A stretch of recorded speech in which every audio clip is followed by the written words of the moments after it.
भिंडरा वाला आन है बान है शान है, डिमांड इनकी खालिस्तान है, रेफरेंडम टोटी टोटी होना चाहिए, लेकिन आंदोलन का मेन हीरो किसान है। तो जी किसान आंदोलन परवान पर है और इस किसान आंदोलन को पंजाबी फिल्म इंडस्ट्री के एक्टर्स सिंगर्स का बड़ा सपोर्ट मिला है और इन्हीं की वजह से इसके ऊपर खालिस्तान का ठप्पा भी लगा है। और आज इसी को लेकर दिलजीत दोसांझ और कंगना रनौत की लड़ाई भी हो गई, बड़ी भयंकर लड़ाई थी।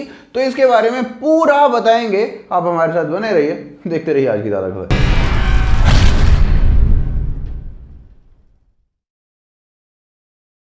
तो ये सबसे पहला सवाल तो ये है कि जब किसान दिल्ली चलो का नारा दे रहे थे तो गवर्नमेंट को उससे पहले ही उनसे बात कर लेनी चाहिए थी। अब इस सवाल का जवाब बहुत सारे लोग ढूंढ रहे हैं, लेकिन गवर्नमेंट ने कभी किसानों से बात करने के लिए मना किया ही नहीं। 25 सितंबर को यूनियन एग्रीकल्चरल मिनिस्टर का बयान आता है और कहते हैं कि किसान अगर रात के 12 बजे भी हमसे बात करने की कहेगा तो हम करेंगे। फिर उसके बाद किसान यूनियन से यूनियन एग्रीकल्चरल मिनिस्टर के सेक्रेटरी ने बात करने के लिए मीटिंग फिक्स की, लेकिन किसानों ने उसको डिनाई कर दिया और उन्होंने कहा कि हम यूनियन मिनिस्टर से कम किसी से बात नहीं करेंगे। किसानों की डिमांड जस्टिफाइड थी और उसके बाद 13 नवंबर यानी कि 13 नवंबर को एक मीटिंग फिक्स की जाती है और उसमें सभी किसानों की यूनियंस को और कैबिनेट मिनिस्टर्स को जोड़ा जाता है, जिसमें कोई नतीजा नहीं निकल पाता है। फिर सेंटर किसान यूनियन के साथ फिर से कोऑर्डिनेट बिठाता है और 24 नवंबर को अनाउंस करता है कि 3 दिसंबर को किसानों के साथ फिर से वार्ता की जाएगी, किसान यूनियनों के साथ फिर से बैठक की जाएगी। 24 नवंबर की इस अनाउंसमेंट के बाद भी 26 नवंबर यानी कि 26 नवंबर को किसान दिल्ली चलो का नारा दे देता है और दिल्ली की तरफ कूच हो जाती है। इसी बीच में अमित शाह का एक और बयान आ जाता है और जिसमें वो कहते हैं कि किसान अगर 3 दिसंबर से पहले हमसे वार्ता करना चाहते हैं तो सरकार तैयार है, हमें बता दिया जाए कि किसान यूनियन कब हमसे वार्ता करना चाहते हैं। अमित शाह के ये कहने के बाद 1 दिसंबर को किसान यूनियंस के साथ बैठक की जाती है, मीटिंग होती है और उस मीटिंग में योगेंद्र यादव भी पहुंच जाते हैं, जिसमें से योगेंद्र यादव को भगा दिया जाता है और यह कह दिया जाता है कि योगेंद्र यादव किसान नहीं है। इस मीटिंग का अगला भाग जो था वो 3 तारीख को होना था, यानी कि आज वो मीटिंग हो रही है। क्या रिजल्ट निकलता है देखना पड़ेगा। आज की इस मीटिंग में अमित शाह मौजूद होंगे और किसानों का यूनियन मौजूद होगा और उसके बाद एक फैसले पर आने की कोशिश की जाएगी। वैसे गौरतलब बात यह है ऐसे में कि जो किसान यूनियन अभी इन बिल्स के अगेंस्ट प्रोटेस्ट कर रही है, वही किसान यूनियन साल 2019 यानी कि 2019 में प्रोटेस्ट कर रही थी मोदी गवर्नमेंट के खिलाफ कि आप इस बिल को लेकर क्यों नहीं आ रहे हैं। यह किसान यूनियन कह रही थी कि गवर्नमेंट को किसान को आड़तियों से फ्री करने की जरूरत है।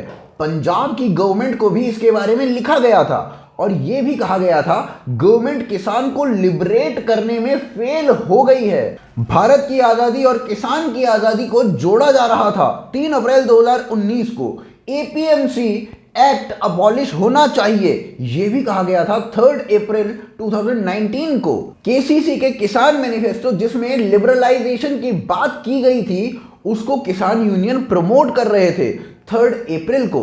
और अभी इसी किसान यूनियन के नेता सुरजीत सिंह फूल अमित शाह से मिलेंगे 3 दिसंबर को। और ना इधर आओ, इधर एक बात बताओ, किसी को कहना मत कि यही किसान यूनियन कांग्रेस के मैनिफेस्टो को इसलिए प्रमोट कर रहा था साल 2019 के चुनावों से पहले क्योंकि उसमें लिखा गया था कि वो यही वाले, ये जो अभी बिल पास हुए ना, ये वाले बिल पास करेंगे। मतलब मुद्दे की बात यह है कि 2019 में ये बिल पास करो, नहीं तो हम प्रोटेस्ट करेंगे। और साल 2020 में जब ये बिल पास कर दिए तो कह रहे हैं कि ये बिल वापस लो, नहीं तो हम प्रोटेस्ट करेंगे। हाँ, वैसे तो बीजेपी भी इस बिल के अगेंस्ट थी साल 2012-13 में। अरुण जेटली ने स्पीच भी दी थी पार्लियामेंट में खड़े होके। लेकिन यहां पर मुद्दे की बात यह है कि बीजेपी कांग्रेस पॉलिटिक्स खेलें, इससे किसी को कोई दिक्कत नहीं है, लेकिन किसान यूनियन 2019 में इस बिल के पक्ष में थी और अब वो इस बिल के विरोध में है। ये समझ में नहीं आ रहा किसान यूनियन कौन सी पॉलिटिकल पार्टी है भाई। वैसे अगर असली किसान की बात करो और उससे जाके इस बिल के बारे में पूछा जाए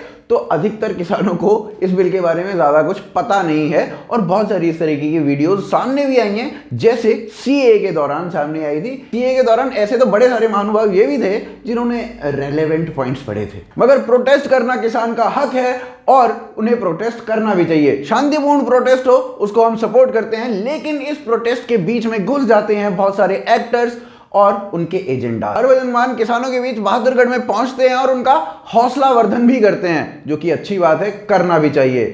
लेकिन प्रॉब्लम कहां आती है? प्रॉब्लम आती है जब टोंटी टोंटी बॉयज आ जाते हैं बीच में और रेफरेंडम की डिमांड करने लगते हैं, खालिस्तान का एजेंडा चलाने लगते हैं। ऐसे में किसानों को चाहिए कि वो अपने आप को दीप सिद्धू जैसे एक्टर से, जो कि भिंडरवाला सपोर्टर्स हैं, उनसे अलग ही रखें, तो ही प्रोटेस्ट के लिए अच्छा है। दिलजीत दोसांझ भी इस मुद्दे को काफी बढ़ चढ़कर ट्विटर पर फैला रहे हैं और मुद्दा बना रहे हैं।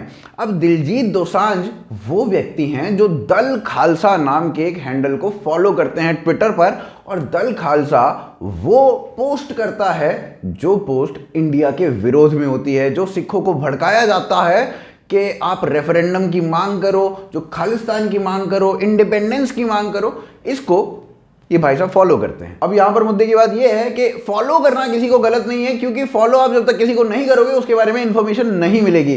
बात यहां पर यह आ जाती है कि देश में सबसे बड़ा मुद्दा यह बनता है कि मोदी ऐसे लोगों को फॉलो करते हैं, मोदी वैसे लोगों को फॉलो करते हैं, और उसके बाद उसको इतना बड़ा बना दिया जाता है। क्या इस बात को बड़ा बनाया जा सकता है या नहीं, आपसे पूछता हूं। जब धारा 370 को कश्मीर से हटाया गया था, उसके बाद दिलजीत दोसांझ ने एक ट्वीट लिखा और उसमें वो कहा कि पंजाबी को अब कश्मीर की ऑफिशियल लैंग्वेज नहीं माना जा रहा है। पंजाबियों के खिलाफ कितना बुरा कर रहे हैं मोदी। लेकिन उनकी इंफॉर्मेशन के लिए बता दिया जाए कि पंजाबी कभी भी जम्मू एंड कश्मीर की ऑफिशियल लैंग्वेज थी ही नहीं, तो उसको हटाने का फैसला ले कैसे सकता है कोई। और यही झूठ एमी वर्क ने भी फैलाया, और एमी भाई भी इस प्रोटेस्ट में बढ़ चढ़कर हिस्सा ले रहे हैं। जैजी भी, भारत में इनके गानों को बड़ा सराहा गया, और जैजी भी ने 2020 जून के महीने में एक गाना बनाया जो कि डेडिकेटेड था भिंडरावाला के लिए, और जैजी भी इस आंदोलन को पूरा समर्थन दे रहे हैं। भिंडरावाला के ऊपर हमने 3-4 दिन पहले ही एक वीडियो बनाई थी, आप उस वीडियो को जरूर देखिएगा, लिंक जो है वो डिस्क्रिप्शन में दे रहा हूं। साथ ही साथ भिंडरावाला को हम कल दोबारा कवर करेंगे, आप उस वीडियो को भी जरूर देखिएगा। दीप सिद्धू को तो हम सभी ने अभी देखा ही है, बरखा दत्त के साथ ओपनली भिंडरवाले को सपोर्ट कर रहे थे, और ये पहली बार नहीं है जब दीप सिद्धू भिंडरावाला को ओपनली सपोर्ट कर रहे थे। जब प्रदर्शन ये वाले पंजाब में चल रहे थे, उस वक्त भी स्टेज पर चढ़ चढ़कर ओपनली सपोर्ट करते थे भाई साहब, और किसान इनको अपने साथ लेकर आ रहे थे, और इसको फार्मर फेस बना दिया गया था, जो कि गलत था। और फिर आज तो हद ही हो गई। हद ये कि कंगना और दिलजीत दोसांझ दोनों गुद पड़े ट्विटर पर, एक हिमाचल से, एक पंजाब से, जो कभी पूरा पंजाबी हुआ करता था। हुआ कुछ ऐसा कि आज से कुछ दिन पहले कंगना ने एक ट्वीट को रीट्वीट किया था, और उसमें कंगना ने लिखा था कि बिल्किस बानो, जो कि शाहीन बाग का फेस बन गई थी, वो 100 रुपए में इधर उधर प्रोटेस्ट करने जा रही हैं। पहले शाहीन बाग और अब किसान प्रोटेस्ट। वहीं जो ट्वीट कंगना ने रीट्वीट किया था, उसमें बिल्किस बानो को एक दूसरी दादी के साथ कंपेयर करके ये बताया जा रहा था कि ये दादी भी बिल्किस बानो ही हैं, लेकिन असलियत में वो दादी महेंद्र कौर थी। और इसके बाद कंगना का काफी विरोध हुआ, और यही बात उठाई दिलजीत दोसांझ ने भी। लेकिन यहां पर मुद्दे की बात यह भी है कि बिल्किस बानो शाहीन बाग छोड़कर फार्मर प्रोटेस्ट में गई थी। कंगना अब अपने डिफेंस में ये कह रही है कि मैंने जो कुछ भी बोला वो बिल्किस बानो के लिए बोला, मैंने किसी और दूसरी दादी के लिए बोला ही नहीं कुछ, मैं तो किसी और को जानती ही नहीं। और कंगना और दिलजीत की जो कंट्रोवर्सी है वो यहां तक पहुंच गई कि कंगना ने एक ट्वीट और रीट्वीट किया, जो कि कांग्रेस के एमपी का ट्वीट था, जिसमें उन्होंने दिलजीत दोसांझ के ऊपर केस करने की बात की थी, और उन्होंने कहा था कि दिलजीत दोसांझ जो है वो खालिस्तान को बनाने की और भारत को तोड़ने की बातें कर रहे हैं, इनके ऊपर एफआईआर दर्ज होनी चाहिए। लेकिन बिट्टू, जो कि कांग्रेस के एमपी हैं, उन्होंने जब ये बात कही थी, उसके बाद दिलजीत दोसांझ ने अपनी सफाई में ये बोला था। सत श्री अकाल जी, मैं दिलजीत दोसांझ। मैं ਤੁਹਾਡੇ ਨਾਲ ਇੱਕ ਗੱਲ ਕਰਨੀ ਚਾਹੁੰਦਾ। ਮੈਂ ਇੱਕ ਵੀਡੀਓ ਦੇਖੀ ਹੈ ਜਿਹਦੇ ਬਾਰੇ ਮੈਂ ਤੁਹਾਡੇ ਨਾਲ ਗੱਲ ਕਰਨੀ ਹੈ, ਤੁਹਾਡੇ ਨਾਲ ਵੀ, ਤੇ ਇੱਕ ਕਾਂਗਰਸ ਦੇ ਐਮਪੀ ਨੇ, ਮੈਂ ਉਹਨਾਂ ਨੂੰ ਵੀ ਸੰਬੋਧਨ ਹੋਣਾ ਚਾਹੁੰਦਾ। ਸ਼ਾਇਦ ਉਹਨਾਂ ਨੂੰ ਕੋਈ ਮਿਸਅੰਡਰਸਟੈਂਡਿੰਗ ਹੈ। ਉਹਨਾਂ ਨੂੰ ਮੇਰੇ ਇੱਕ ਗਾਣੇ ਤੋਂ ਪ੍ਰੋਬਲਮ ਹੈ, ਜਿਹੜਾ ਮੈਂ ਗਾ ਕੇ ਸੋਸ਼ਲ ਮੀਡੀਆ ਤੇ ਪਿਛਲੇ ਦੌਰਾਨ ਪਾਇਆ। ਗਾਣੇ ਦਾ ਨਾਮ ਹੈ ਰੰਗਰੂਟ, ਫਿਲਮ ਪੰਜਾਬ 1984 ਚ ਮੈਂ ਉਹ ਗਾਇਆ ਸੀ। ਫਸਟ ਆਫ ਆਲ ਤਾਂ ਮੈਂ ਇਹ ਦੱਸਾਂ ਜੀ ਕਿ ਜਿਹੜਾ ਗਾਣਾ ਮੈਂ ਗਾ ਕੇ ਪਾਇਆ ਸੋਸ਼ਲ ਮੀਡੀਆ ਤੇ, ਇਹ ਕੋਈ ਗਾਣਾ ਨਵਾਂ ਨਹੀਂ ਹੈ। ਇਹ 2014 ਚ ਫਿਲਮ ਰਿਲੀਜ਼ ਹੋਈ ਸੀ ਪੰਜਾਬ 1984, ਉਹਦੇ ਵਿੱਚ ਇਹ ਗਾਣਾ ਗਾਇਆ ਗਿਆ ਸੀ।